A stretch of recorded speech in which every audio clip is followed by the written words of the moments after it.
Hello everyone, today in this video we'll be discussing the module 5 of CG, which is regarding the three chapters: input and interaction, curves and animation. Okay, so these are the three chapters we'll be discussing one by one. And if I give you the brief overview of the input and interaction, it has totally 13 topics. Listen to the topics, otherwise you will not get the flow of what the topics are and how is the chapter going. Okay, first you will be learning about the introduction. What is the input, what is interaction, what do you mean by interaction? Interaction means talking to the computer. Okay, means giving it command and the computer will reply something. That's the interaction with the computer. Now, how to interact with the computer? There are two ways. How many ways are there? There are two ways. First is the physical way, second is the logical way. Okay, so physical way means you will be giving the input via computer, to the computer using the keyboard, joystick, space ball or mouse or display pen. By using those things you'll be giving the input. That's the first type. The second is the logic type. Logical input means you will be writing a program like for scanf or cin. At that time it will be taking the input via the logic. Okay, that's the two types of input devices. And input modes are also there, like the event mode, request mode, sample mode. We'll be discussing that as well. And coming to the next one, which is the client and server, you just have to explain what is the client and server. Display list means how the displays happen. There are two ways that we'll be discussing.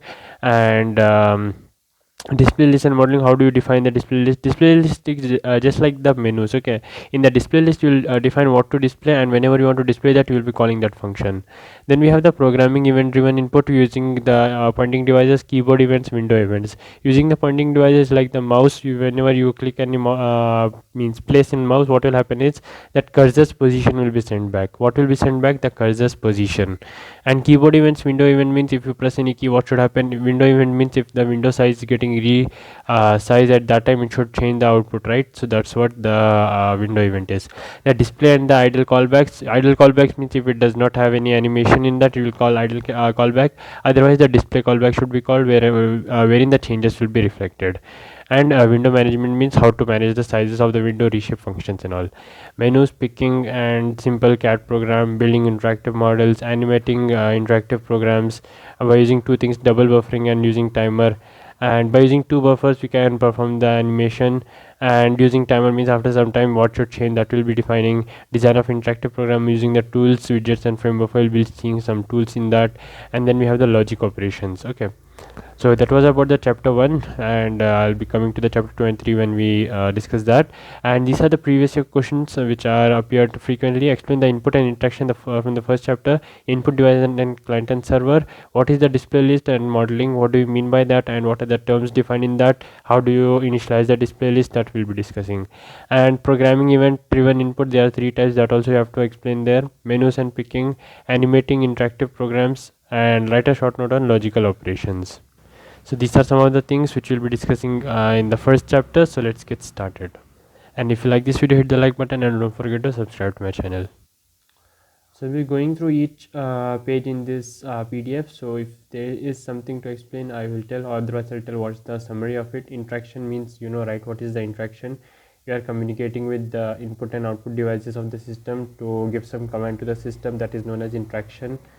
What is the input devices which provide input to the computer? There are two ways in which you can do, as I told you: physical input device and logical input device. In physical input device you have keyboard devices and pointing devices, like the mouse, trackball and light pen are pointing devices, will be directly pointing to the screen. Keyboard device means you will be hitting a key and that ASCII value will be sent. So what is a keyboard? It has a set of characters and they have each respective ASCII values, which when you click on that ASCII value will be sent, and based on what the ASCII value is defined for, that definition will be shown in the screen. That's what the keyboard does. Mouse and trackball, they are pointing to the devices in the screen, and whatever the changes you want to make, you can make or click the buttons. So whenever the click happens or the mouse hovering happens, at that time what should be action should be performed, that will be defined earlier itself. And it will be passing the x and y coordinate values, and that's how the mouse input works. Then data tablets will be writing in a pad using a pen, and that relative positions will be reflected in the screen and you can see the changes. Light pen is directly writing on the screen of the computer. Joystick is just using this joystick. Here you have the controls and the other buttons. By using this you can play some games. Then we have the space ball, using which you have the pressure sensor here, and the space ball stick remains constant, but the by using the pressure you can detect the motion of the user. So these are the physical devices. Let's move on to the logical devices. In the logical devices, as I told you, what will be there is the scanf and the printf statements. So scanf means if you write scanf, it will take the input from the user. Whenever the user hits any key, that key's address will be taken and that will be stored and in a variable, and that variable's value will be printed when we call printf. Okay, so that's what the logical input device is. If they ask you in the exam about the logical input device, you have to give the example of scanf. It waits for the user to enter some value and then it will store in a variable, and when you call the printf value, it will use that variable value to display it on the screen. And there are three types, before that there are six classes of logical input devices. That's very simple. Like, what are the types of inputs that can be? String, it's a string that provides some ASCII values. Locator is the position at which the mouse is pointing. Pick is a identifier to an object, and the choice is like a menu. Evaluators provide analog input, like not 1, 2 and all. It will just provide like actual 1 and 2, like that in a graphical visualization. Stroke means it has an array of characters. Like, for example, if I hold my mouse like this and drag it like this, at that time what are the positions, means I pass through the points, that points will be stored in stroke array.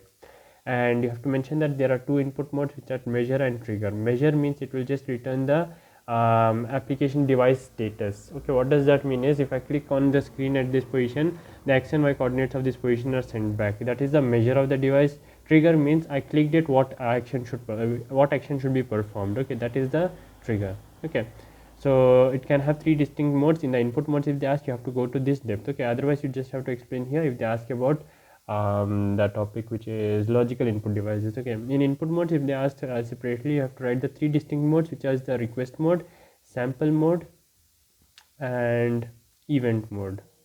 So let's discuss briefly what are these three things. So in the request mode, what happens is scanf statement. Okay, I've taken the example of scanf statement. It waits until the user types the characters at the terminal, and when the user types, the data is placed into the keyboard buffer, or known as measure. As I told you, in measure, what happens, if it's the mouse, it will pass the coordinate values. If it's the keyboard, it will pass the ASCII value of the key. Okay, it will pass what? ASCII value of the key, and that will be stored in keyboard buffer. It acts like a cache, and that will be used to display the contents at the later stage. Request mode only happens when the trigger happens. Request mode only works when the trigger happens. Okay, so you have to remember this very precisely. Then we have the sample mode. In the sample mode, it does not wait for the user, but it means in this input is immediate. Immediate means it is immediately returned. Okay, means it does not wait for the user, it is immediately returned. The last one is the event mode. In event mode, what happens, there are multiple triggers and the measuring process happening. So it's a sequence of events which will form a event queue, and we will be waiting. This will be over, then this will come, this will be over, this will become like that. If you have a series of events and the triggers to be performed, then I will be using this one. Okay, event mode. So these are what the three types of input modes that comes under logical input devices. Okay. Then we have the next topic, which is the client and server. This is the third topic. Okay, in the first chapter we have 13 topics. This is the third topic. Very simple. What is the client and server? This is the client, this is the server. Just remember this diagram, explain in your own words. You already know what is client and server. See, only one page is there. It's very simple. Then we have the display list. Display list means what you want to display, where it is stored. What you want to display, where it is stored, that is known as display list. Like, if you want to output the numbers from 1 to 100, first you will store those numbers in an array. That array is known as number list, right? Because it's storing the list of numbers. What you want to display, that things will be stored here like an array positions. So that list is known as display list. We'll be learning how to declare the display list and how to make use of it. Okay, in the upcoming chapter, means upcoming topics. But this is the overview of display list. Okay.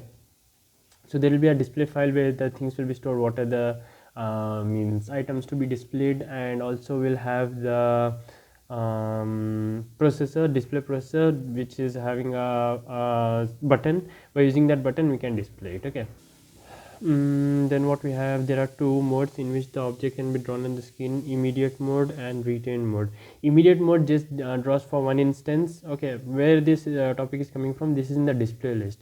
So what is a display list? It's like an array where the images will be stored. Suppose that your childhood photos are stored here. Okay, so that is known as display list, your childhood display list photos. And there are two modes. Immediate mode means you will just store it for once and then you will display, and that will be deleted. Retained mode means it will be retained and it will be stored in the memory. Whenever you want, it will be requiring the memory's request, and then it will be displaying. Okay. The main disadvantage is it requires memory at the server's architecture, but here it does not require the memory at the server's architecture, but just your cache memory is sufficient. Okay, but again, what is the disadvantage is that it is means removes the values, but it will retain the values. Okay, so a disadvantage with another disadvantage, both of them have. Okay, and now we'll be seeing, since we have learned about the brief overview of what is the display list, and let's see what is the definition and execution of display list. You remember, right? To create a line, what we will do is GL begin lines, and then we'll be specifying a point GL vertex. Here also we'll be specifying a point GL vertex, then we'll be GL end, right? Same thing you have to do with the lists also. GL new list at the beginning and GL end list at the end, and in between you will be writing what are the things you need to means include in the list. Okay, so for example, I'm creating a new list, ending a new list. Okay, in that I have to include a polygon. The first image of the means the list is a polygon. Like for example, if in your childhood you had made a polygon out of clay, that picture you have to store, that you will be storing here using this one. Okay, you will be writing the vertex values of the polygon, and then you will be enclosing that within GL new list and GL end list. So that's a list defined, and you will be assigning a list a name as well as a value. What you will be defining? A name as well as a value. So this is the name and this is the value, or some other unused integer you can use. So this is defined for this particular list. Okay, so yeah, that's all. We can include these things in the program if you want to display it. Okay, so it's just acting like a memory where you're storing your images or the drawings, and you will be retrieving it at the later point of time whenever you require it. Okay, so that's what the brief overview of this is, and here are some more things like how to call it and how to use it. You can go through it. Means we by using a for loop we are calling and displaying the same thing, and you can use the matrix as well, like the stack for pushing the attributes, and by using GL push matrix, pop matrix, and gen list numbers, GL call list. You can use all of these functions later. Okay, but that's the brief overview of what is display list. Okay, and next we have the topic which is the text and display list. So what is the chapter is like in the display list we have three subtopics, which is the first is the intro of the display list, and the syntax and the execution of display list. Then we have the text and the display list, and finally we have fonts. Okay, these are the three chapters. I am currently in the second chapter. Text and display list, there are two types: raster text and stroke text. So raster text and stroke text are like this. The stroke text means each stroke will be defined. Like this, the raster text, each letter will be defined and you'll be easily doing it. Stroke means you'll be having each byte storing the character where it is to be displayed, and O is also displayed in the similar way. Means some bits will be there like this consecutively, and this is how it will be displayed. For example, if you want to display O, it will be displayed as such. So this is another function wherein you define what letter to display based on the character. If it is A, how it should be displayed. If it is B, how it should be displayed. That you have already defined, and taking from the user the input. Based on the user's input, you will match with the switch case and display whatever is to be displayed. And this is how the drawing of the letter O is. Okay, this is just for the letter O, same goes for the other ones as well. So if you have to display the letter O, you have divided the things into 12 stripes like this.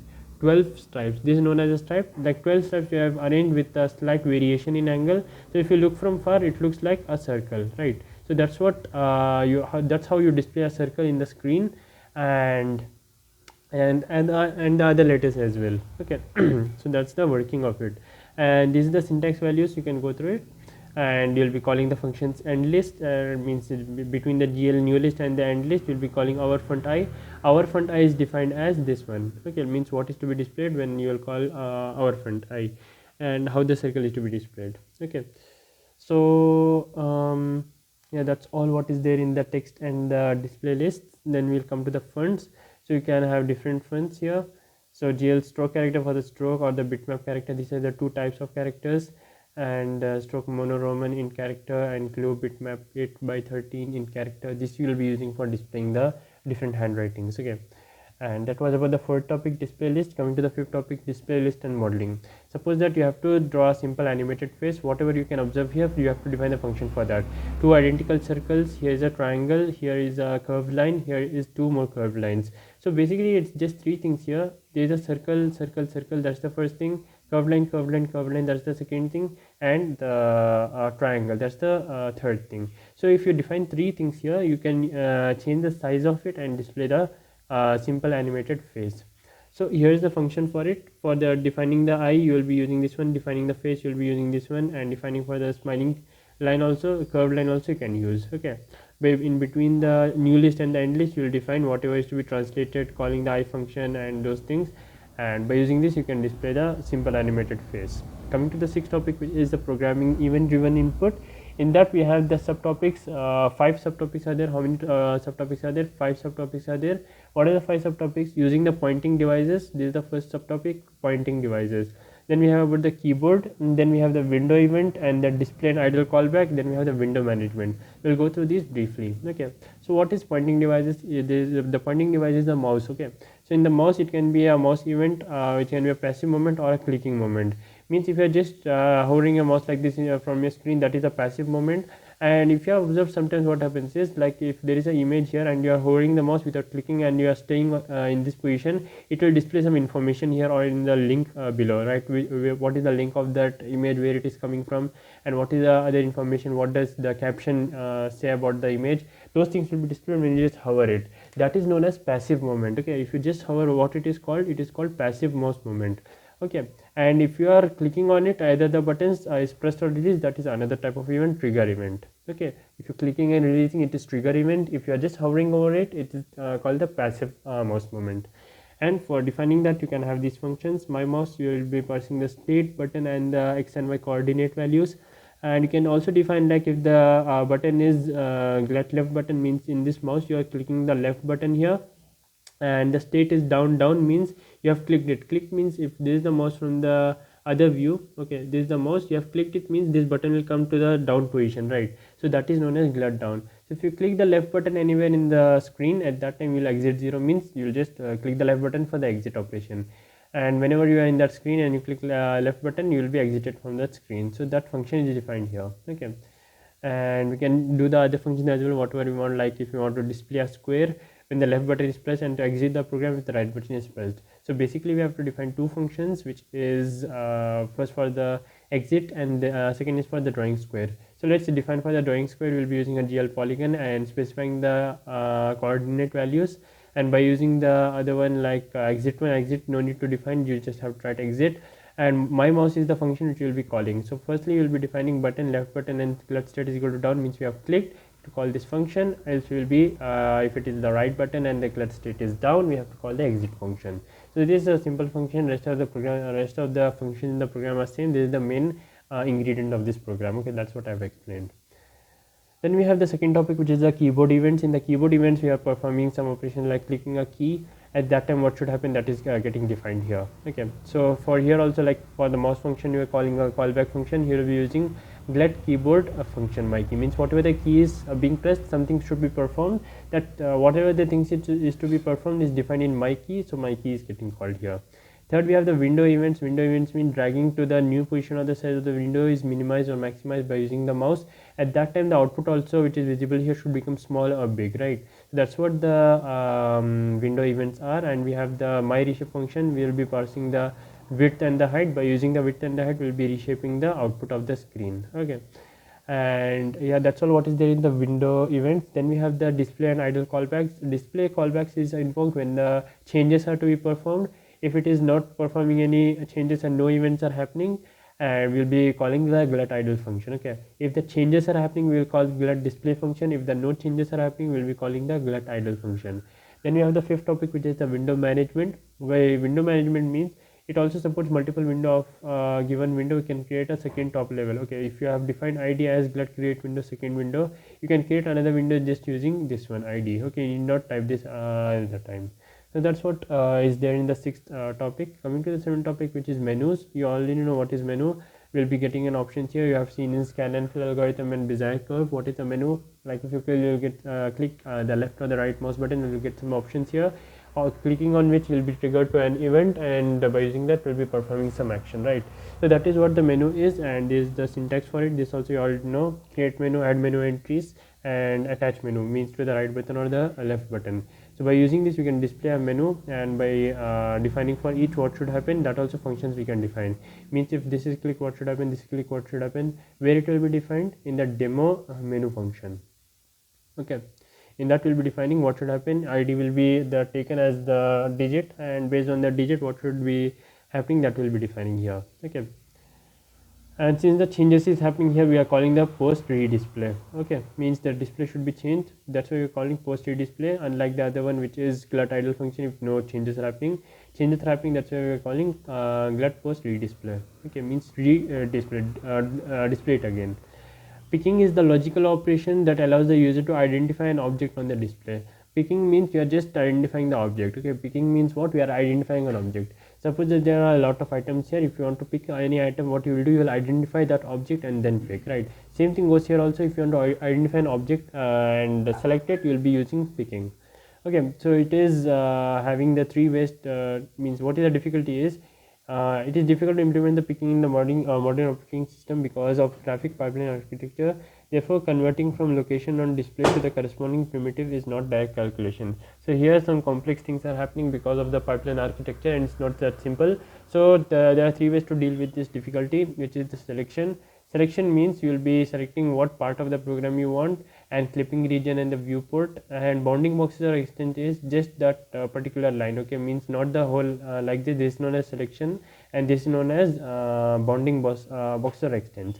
If it is a 3D object, you will be using the parallel piped object to select the object inside that point. Okay, and you can use the back buffer or extra rendering. Means it is whenever we want to display 3D objects, we need two buffers. First for the front display, and second is for the depth display. This is the front buffer, this is the back buffer. But when we want to display 2D objects, at that time only this is used, this is not used. So we can use that, make use of it by using the extra rendering, so that the process will be smooth. Okay, so that's what the picking is. We are using the different techniques to display it in a proper way.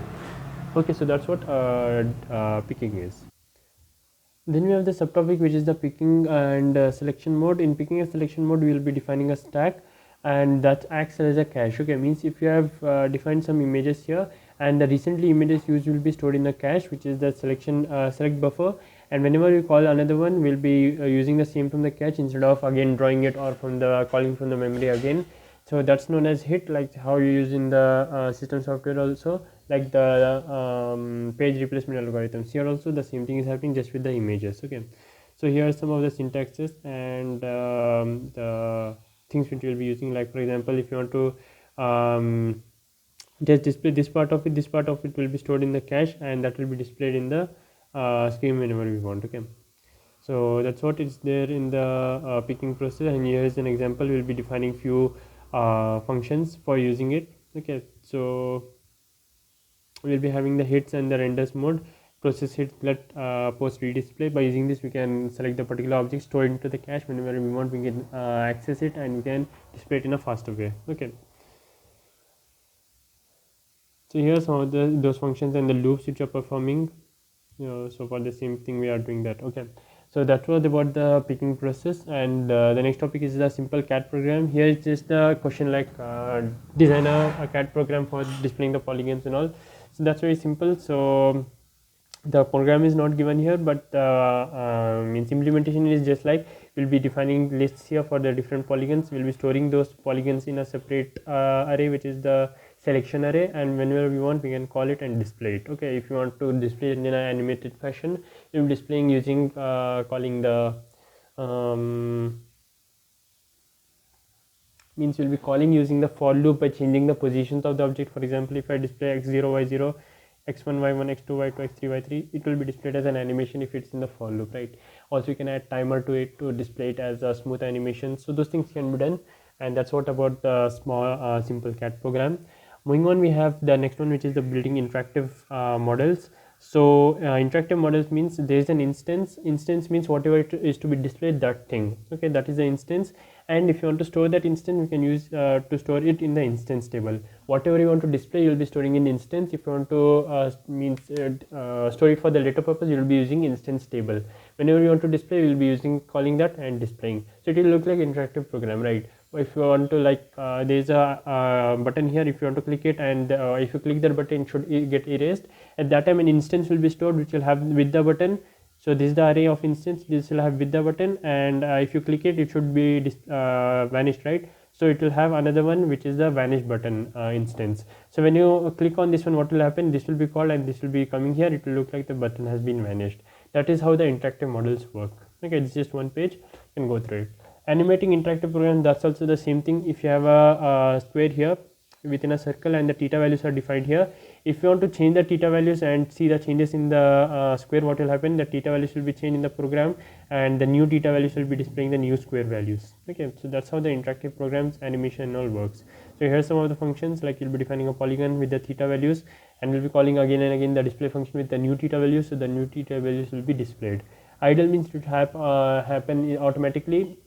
So using this function theta plus is equal to 2, you will be displaying it automatically. Okay, and if you want to do it using the mouse, you'll be calling the x and y coordinates wherever it is to be displayed, and by that it will perform the operation respectively. Like for example, if you want to make it up, you will be performing the calling the up operation, it will make the the display image as up. Okay, if it is means automatic, it will just display automatically. Okay, so if you want to make it manual or automatic, that's your wish.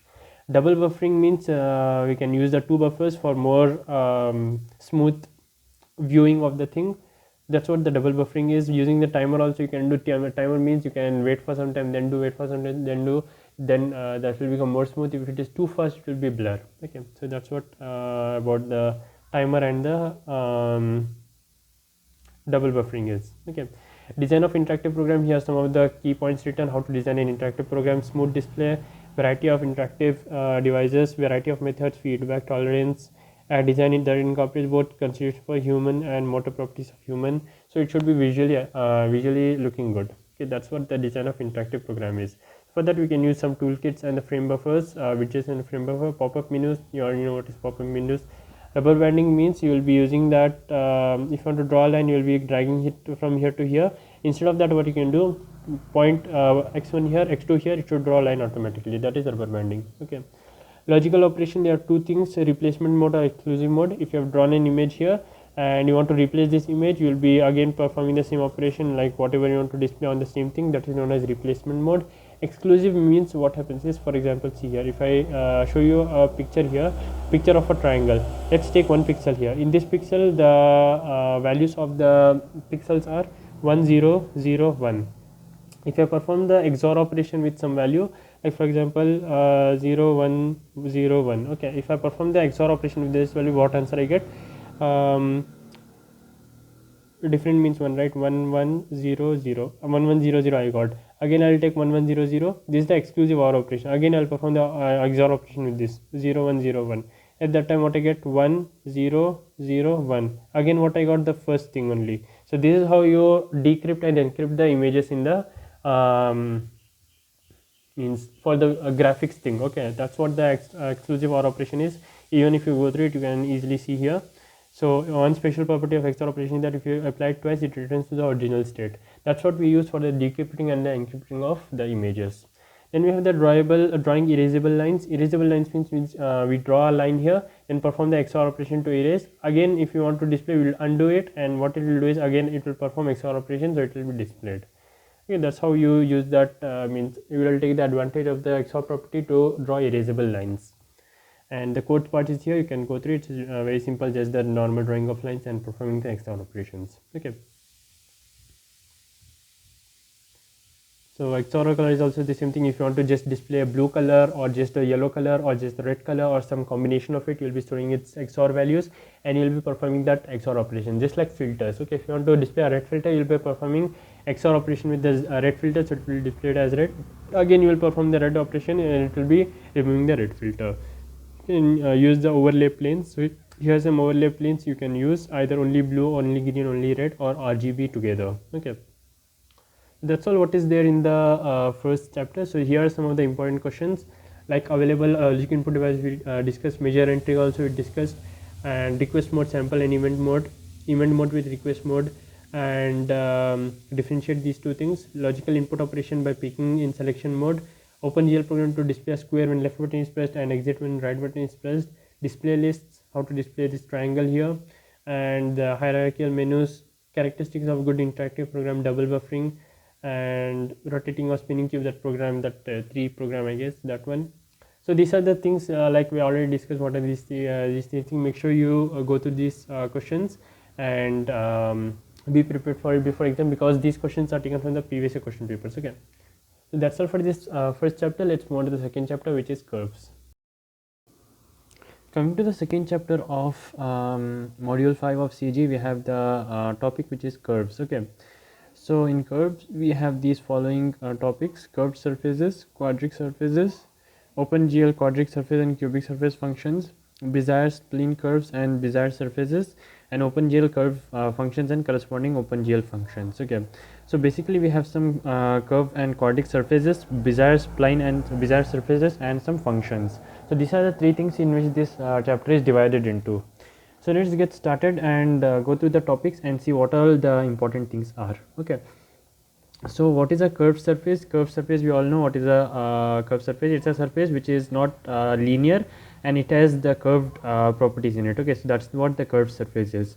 There are two forms of it: parametric form and non-parametric form. In parametric form, you can means show the plane equation in the form of xt and yt. That is what the parametric form is, because we have a parameter here, right, t value. So that's what the parametric form. And non-parametric form is like it will be x, y, z, and z will be defined as f2 of x, y. There will be no t in it. That is the non-parametric form. So those were the two forms under the topic curved surfaces. And what is the curved surface? That's already discussed. Okay. And coming to the quadric surfaces, quadric surface includes the spheres, ellipsoids, and tori, paraboloids, and hyperboloids. Okay, so let's discuss what are the important things in it. A frequently used class of objects is the quadric surfaces, which are described with second degree equations. This is the main thing, quadratics. That means second degree equation we will be using. Let's see what are the equations present here. So I'll not be going through the definition of the equations, but I'll be just telling you what are the equations and what do the terms means. Okay, so for sphere, what we have is this is the equation: x square plus y square plus z square is equal to r square. That is for the spherical surface with radius r. And we can describe the spherical surface in the parametric form using the angles here. Because of these angles, we can write the formulas in this form. And we could also write the parametric equations using spherical coordinates, where psi is the specified colatitudes as shown in the figure. So by using the angle values also we can mention, and if we use the angle values, that is called as parametric form. Okay. Then ellipsoid, it can be described as an extension of spherical surface. This is the spherical surface and this is the ellipsoid. You are just stretching it here and here, that's becoming ellipsoid. Okay, so here are some equations: the Cartesian form and the parametric form. Coming to torus, it's a donut shaped object shown below. It's just basically two circles here, and this is the z-axis in between. So that's the torus, and the equations are given here. You can go through it. And means the Cartesian equation as well as the parametric form. Okay, then we have the OpenGL quadric surface and cubic surface functions. So till now what all we discussed? We discussed two topics. The first topic was the curved surfaces, its definition, and the two types, parametric and non-parametric form. Quadric surfaces are of three types: sphere and ellipsoid, and the last one, which is torus. Okay, so if they ask in exam to write about the quadric surfaces, you have to explain these three surfaces, including the diagram and the parametric form as well as the Cartesian form equation.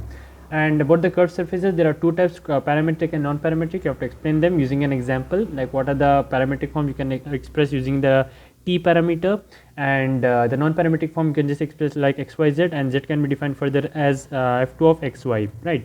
So this is what you have to explain if they ask you in the exam.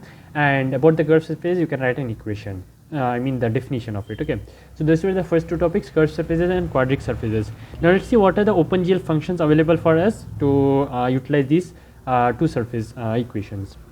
Basically there are two types of OpenGL utility toolkit and OpenGL utility. So these are the two different classes of libraries, in that we have different functions for different shapes.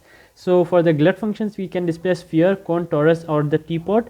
By using glue functions, we can display a sphere, cylinder, tapered cylinder, cone, flat circular ring, or hollow disk, a section of a circular ring or disk. Okay, these are the things which you can display using glue functions. Okay, so glut quadratic surface equations. Sphere, we have two types: wire sphere, solid sphere. So every of these means whatever you display, you can either display using a solid or you can display using wire. So these are the two means syntax values for it. Okay, same goes for the cones, torus, and cubic surface teapot functions. And coming to glue quadric surface functions, see for the glut, what all we have, we had 4 things: the sphere, cone, remember this, if they ask you have tried this: sphere, cone, torus, and glut cubic surface teapot function. So 4 things, okay, those things you have to remember and write the syntax for it.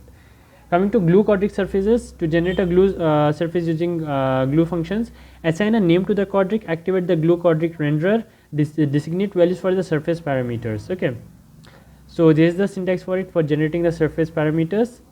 And these are the different things which you can use, like the display modes: glue point, glue silhouette, and glue fill. To produce a view of a cone or cylinder or tapered cylinder, we replace the glue sphere function with glue cylinder. These are the things which are getting passed. These are just very simple things, you can go through it. And if you want to display a disk, you can use this equation: partial disk. And to delete a quadric, and orientation, if you have to assign like normal vector or parallel to it, you can use these equations: glue flat, glue smooth, glue error. And the callback function, if there is any error, it will show how it is. And this is one of the sample programs which which uses the glut and glue quadric surface equations. So there are many things we are defining here: glue cylinder, glue quadric draw style. So these are the syntaxes you need to keep in mind, so that you can means draw the image in the screen, right? And this is the void main. So that's all what is about the glue functions. Basically we had 2 categories: the glut functions and the glue functions. Both have the separate form of figures, and we can use the solid or the wires. And along with that also we had many other categories to display, like the parameters, like the sweep angle, and many others are there. You can go through it. You just have to remember few. If they ask an exam, you have to mention that and explain using an equation. And these are the syntax values for many. You have the like disk, cylinder, sphere, and cone, and partial disk, right? So these are the things which you need to keep in mind under the topic OpenGL functions for quadric and curved surfaces.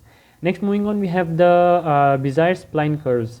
Bezier means what? The basically the definition of Bezier is, if I have a point here, a point here, a point here, and a point here, if I pass a line through it, I'll get a line like this. Okay, it will pull like this and like this and like this. So how am I getting a curve is because of these points.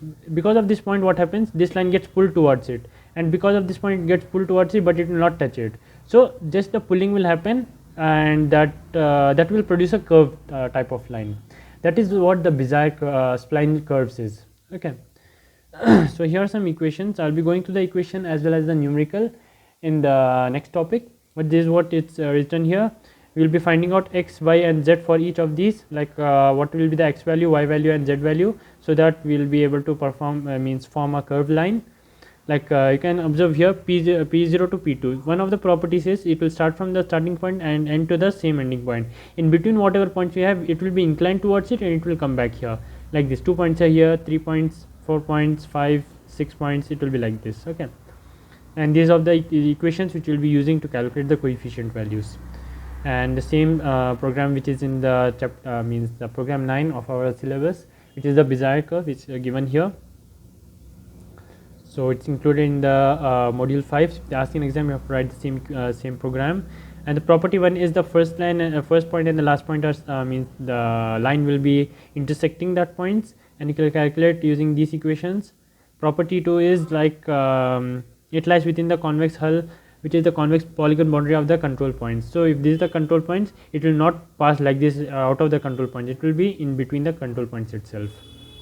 Okay, some more properties are given. You can go through it. If they ask in exam, you have tried that. Okay. Design techniques using Bezier curves. So here are some of the hints given to you, like how do you make the Bezier curves more efficient. You can go through it. So there is no explanation required for that. Cubic Bezier curves, like if you are changing the Bezier curves 1 degree, 0 degree, 2 degree, 3 degree, the plots will be changing as follows. This for the 0 degree, this for 1, 2, and 3. Okay, these are the parametric equations. So basically, not worry what are the things you need to write for the Bezier curves. I'll be explaining that using an example, so that it becomes clear to you what you have to write if they ask for Bezier curves, and for Bezier surfaces what you have tried. Bezier surface, you just have to remember this equation and mention that it's just a multi-dimensional extension of the Bezier what do you call curved lines, Bezier lines. lines form a plane, right? So you are just using these lines multiple times. Like if this line is n, we are using it 10 times, it will become 10n. So this is nothing but for one line, and this is nothing but how many times you have used that line. That's what this equation is. If you know the lines working, you can easily write the working for this as well. You can draw a diagram here and show it how it looks for plane. And yeah, basically that's it. What is in the Bezier means things, okay, means that topic. So here I will be mentioning you what are the things you need to keep in mind for the equations, and if they give you the numerical what you have tried, how to means write the numerical values and the derivation of it. So we will be discussing those technical part here, but the theoretical part I already explained what it is using diagrams as well. So you have to explain the theory part as well as include the equations in between, and I hope so that will be sufficient for answering the Bezier curves questions. Right. Let's see what is the derivation of Bezier curve. This is the equation which you have to remember, note down. This is the first equation, and you have to write u is in between 0 to 1. Okay, at last everything will make sense to you, but if you are not getting what I am saying, just listen. Okay.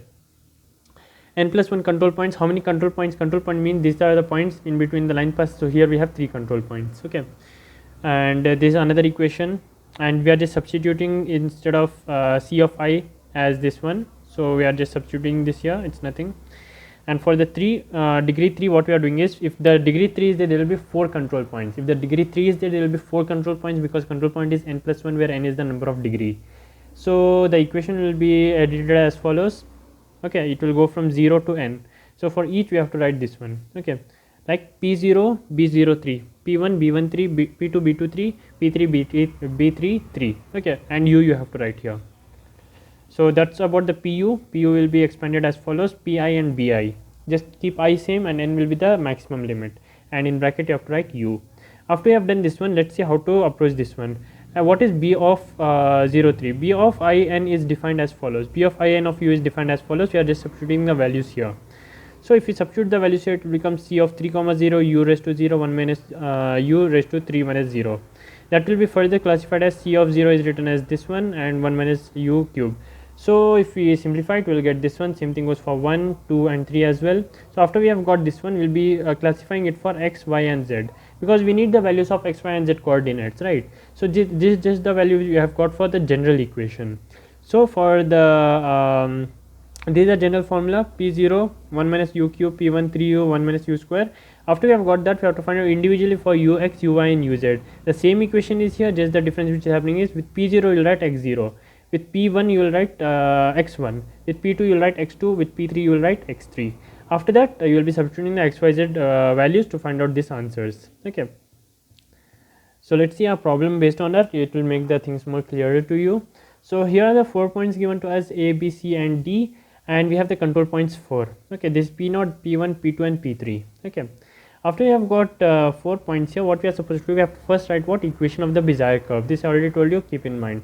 Pi, bi and n here in bracket u, it goes from I0 to n, and b of I is defined as n factorial by I factorial n minus 1 factorial u power I 1 minus u raised to n minus I. These two equations you have to write and substitute bi here, and further you have to simplify it in this form. When you expand this, you will get this equation. Substitute the value of b of n and again simplify, you will get this equation. After that the p of 0 is x0 y0 value I have given to us, x1 y1 x2 y2 x3 y3. All these values given to us, we have to just substitute for x and y. Since z is not there, we will not consider that. We are just substituting the value of x and y in this equation. So we will get this equation here, keep it as such, and this also equation, keep it as such. Next, the u is only the parameter which is present here, right? So if we substitute the value of u, we will easily get what is the value of y of u and x of u. So we have to find out it for different values of u. First we will start from 0, then 0.2, 0.4, 0.6, 0.8. Then I guess 1 is also there. Yeah. So for these different values of u, if you substitute in these two equations, you will get some xu values and yu values. These are the values which you will be using to point it on the graph, and whatever the lines you get, just draw a line on it. And the p1, p2 values already they have given, you have to just mark it as such. Okay, but the lines which you will be drawing, it will be in between these coordinate values. Okay, that's how the Bezier spline curves work, and the same way goes for the Bezier spheres as well. But there you will have another dimension, so you will be using a double for loop or a nested for loop. You will be doing for one line, and that you will be repeating for multiple lines, so that it will form like a plane. That's all the difference between Bezier curve lines and Bezier spheres. Okay, So I hope so you got the working of it. Let's move on to the next topic. The next topic is the remaining topic of the second chapter of module 5, which is OpenGL curve functions. So we'll be just discussing a few OpenGL functions. Just read the name and you'll get to know what it is. So you have to explain it in your own words. Okay, parameters and all it's given. You just have to know what are the parameters it's taking in and why it is means taking those parameters only. If you know those things, it's sufficient for you. You can explain in exam. Fine. So let's see the OpenGL curve functions. So one by one we will go through it. Bezier spline curve functions. You'll be using map, enable, and disable. You got a brief overview, right? Why we are using map to point it, right? Obviously. Why enable? If you want to show it, we'll be using enable. Disable means we will not be showing it, right? So you just have to remember those things, and the parameters, if you go through it, you'll easily know. Vertex 3, this is just the constant which you are using. U min, U max, the minimum maximum values. Stride means what is the differences and the range in between. Endpoints means how many points are there. Control points is a pointer. So like that you have to explain your words. Okay, what do you understand by this? Here is the equations for the calculating u, which is nothing but u value minus u min, u max minus u min, which means maps the u value from 0 to 1. Okay, if you go through it, you'll easily get to know what it is. And we have the map grid and evaluation mesh. OpenGL Bezier spline surface function. The top one was for the lines. This for the surface. Just it will be another parameter will be there, because in the 3D it will be x, y, and z values. That's only the difference. And glue Bezier spline curve functions. That was the top one for the glut. This for the glue. Here also you have sunset and glue Bezier spline surface functions. Here it will be using for a surface. Up one was for the lines. So basically there will be two categories, glut and glue. Okay, so in glut we have the two categories, which is the curves and the spline curves and the surfaces. Here also curves and the surfaces. Curves is for 2D and surface is for 3D. Okay, so that's the only categories in between, and almost all the means the syntaxes are same, just additional parameter will be adding inside. Okay, and the equation will be changed means accordingly. Glue surface trimming functions. So for the trimming functions, you'll begin trim, PLW, PWL curve, and trim. So these are just for the trimming the curved surfaces, like how much we need, just cropping those to the respective means the coordinate windows. So that's what the trimming surface functions is used for. So here in this means page, they have given a summary of what are the functions. Map 1 evaluation, map grid 2 evaluation mesh, and map 2 this for the line and this for the surface. And here also we have for the different surfaces and for the horizontal and vertical surface, and this for the glue. That was the top one for the glut. Okay, and here a few more. So that's all basically the OpenGL function. If you get to know what are the functions available, how you can use, what are the parameters accepted in it, why those parameters are coming in, what changes it makes, how can you modify the equation. If you know these things, basically you can explain your own words. Just memorize the syntax for it and what are the parameters getting accepted in that. Okay, that should be sufficient for the answering the questions under this topic. Let's move on to the third chapter, which is animation. So this is the chapter of animation. Here what we have is the raster method for computer animation, design of animation sequence, traditional animation technique, general computer animation technique, OpenGL procedures. So basically you need to know the methods of how it is animated and what is the design behind it, and the traditional methods and the modern methods, and what are the GL functions available for it. Okay, that should mark the end of module 5. So let's quickly go through it. Introduction. Animation means we are just means moving the objects which are like in the same position, right? That's what the animation is. There are two types of animation. Real time animation, it will means gather the information and create the next move at the same real time, but frame by frame is already stored and kept. It's just getting played. This real time, this already stored. That's the two differences between the animation. So they can ask question, what is animation, and there are two types. I have to explain this one. Next we have the raster methods for computer animation. For the raster methods, we will be using the raster scan system, like one frame at a time like this, and after that frame gets over, you will generate a new frame. That's the raster scan display. You can use double buffering. Double buffering means we will have two buffers. One will display and another one will create the next one. Then this will display and this will create the refresh and create the next frame. Like that it will happen. You can make it more efficient using double buffering. And sometimes the time issue also comes, so you can use that also by making the frame sizes less, or we can add some delay in between the frames so it will look like a smooth animation. Generating animation using raster operations, here also the same thing, you will be using the color table transformations and the raster scan display to animate the object, means one frame at a time. Then we have the design of animation sequences. So there are 4 key points: storyboard layout, object definition, keyframe specification, generation of in between frames. Storyboard layout is just a brief overview of how the animation is going to be. Object definition means in each frame what are the objects getting used, what are its properties, that you will be defining. Keyframe specification means for each frame what are the specification, the width, height and all.